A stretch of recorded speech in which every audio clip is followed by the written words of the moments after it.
Mais, alors c'est la suite de la vidéo parce que la première a coupé. Je parlais des affections de longue durée. Le psoriasis n'est pas clairement noté dans la liste qu'on peut trouver sur Internet, mais il faut quand même se renseigner auprès de son médecin parce que comme elle est liée directement au système immunitaire, on peut peut-être quand même y prétendre. Ça, c'est à voir, c'est pas assez clair, quoi. Voilà, et moi, ce que j'aimerais aussi que les organismes et les médecins conseillent et toute la médecine, ce que j'aimerais qu'ils nous aident à faire, c'est de pouvoir aussi prétendre à tout ce qui est thérapie, qu'elle soit psychologique, qu'elle soit, que ce soit des thérapies pour le corps, que ce soit des thérapies pour aller mieux, pour le bien-être, etc. Il y a tout un tas de thérapies aujourd'hui qui existent. Il y a l'hypnose, il y a la technique de l'EMDR, on appelle. Vous pouvez vous renseigner sur Internet. Je vais pas rentrer dans les détails. Il y a l'acupuncture, il y a les médecines chinoises, il y a le yoga, il y a la sophrologie. Euh, voilà, il y a plein de choses qui peuvent aujourd'hui nous aider et il faut absolument que, euh, que tous les gens qui sont censés être, comment je dirais, qui sont censés être au courant de tout ça et qui sont censés être là pour nous aider, pour, euh, pour, euh, pour faire en sorte qu'on aille mieux, etc. Tous les organismes de santé devraient quand même agir dans ce sens, c'est-à-dire qu'on devrait avoir droit à ces thérapies, elles devraient être remboursées, on ne devrait pas avoir de limite par rapport à ça, parce que psychologiquement, on a vraiment besoin d'un gros soutien, on a besoin d'évacuer des choses, de libérer des choses qui sont en nous, qui ont créé aussi notre maladie. Et, euh, et voilà, moi j'ai vraiment envie de souligner ça. Il n'y a pas que les médicaments chimiques, il n'y a pas que les traitements à base de médicaments, de shampoing, de lotion, de machin. Il y a aussi tout ce qui est intérieur, tout ce qui est émotionnel, tout ce qui est psychologique qui est lié à cette maladie. C'est très important.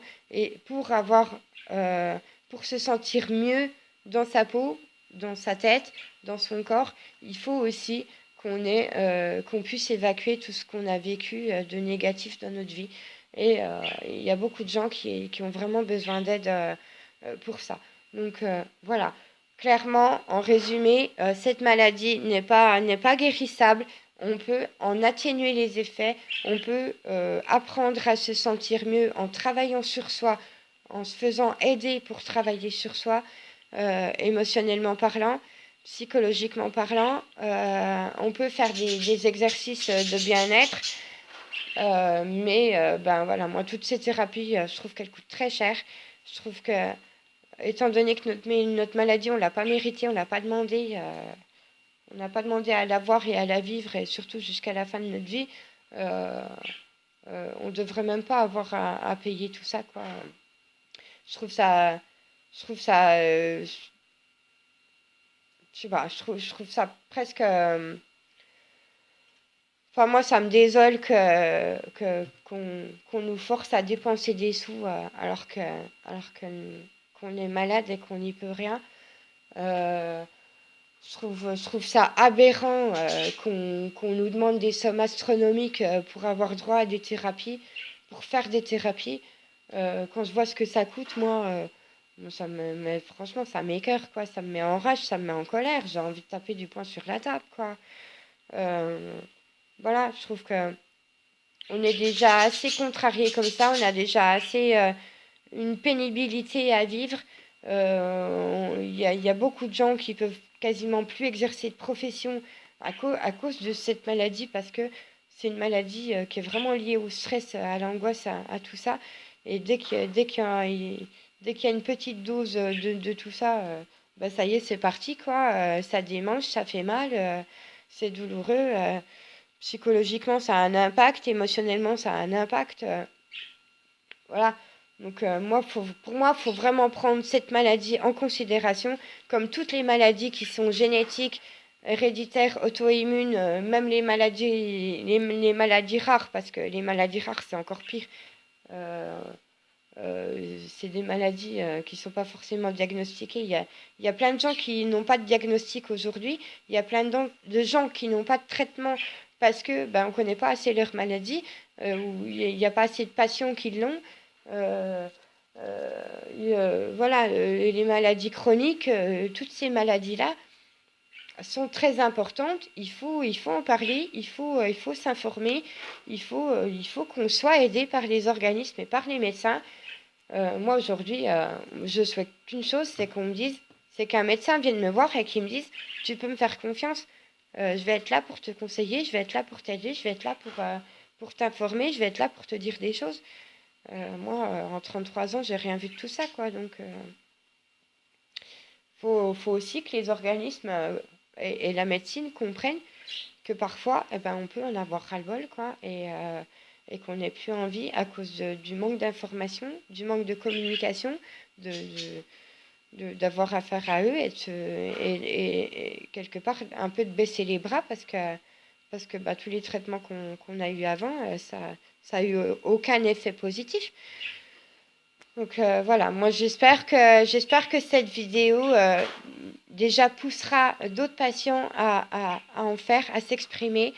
J'espère que ça poussera la médecine et les organismes de santé à vraiment prendre notre maladie en considération. Et j'espère que tous les malades oseront voilà, dire les choses maintenant, dire ce qu'ils ressentent. J'espère que ça les aidera à faire en sorte d'aller mieux, de se sentir mieux. Moi, je suis sur ce chemin-là, pardon. J'ai des moments où ça va pas forcément, j'ai des moments où je déprime un petit peu, j'ai des moments où je me sens pas forcément bien. En plus, c'est une maladie qui nous fatigue énormément parce que ça touche le mental, hein, ça touche le psychologique, ça touche l'émotionnel. Donc c'est très très fatigant.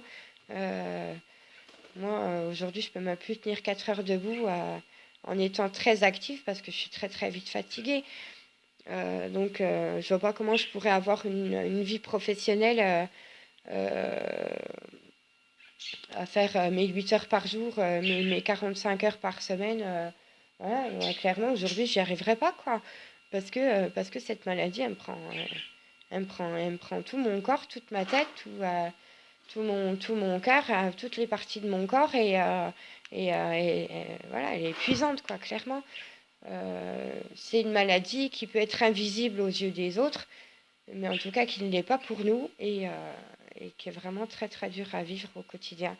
Donc, ouais, apprendre à vivre bien avec, ouais, mais moi, le psoriasis, clairement, moi je trouve que c'est quelque chose qui est vraiment très difficile à vivre. Il faut arriver à parvenir à vivre bien avec, mais c'est un long chemin, vraiment. Voilà, en tout cas, courage à tous ceux qui ont cette maladie, tout courage à tous ceux qui ont des maladies auto-immunes, euh, ou génétiques, ou héréditaires, ou chroniques, ou rares, ou autres. Euh, on vit un peu tous, pas les mêmes situations, mais on a un noyau commun, on a une souche commune. C'est qu'on vit tous à peu près des choses similaires, des sentiments similaires, voilà. Donc, courage à tous clairement et faites-vous du bien, quoi. Allez vous promener, chanter, faites de la musique, dansez et vous préoccupez surtout pas de ce que les autres pensent de vous. Voilà, bisous à tous, à bientôt.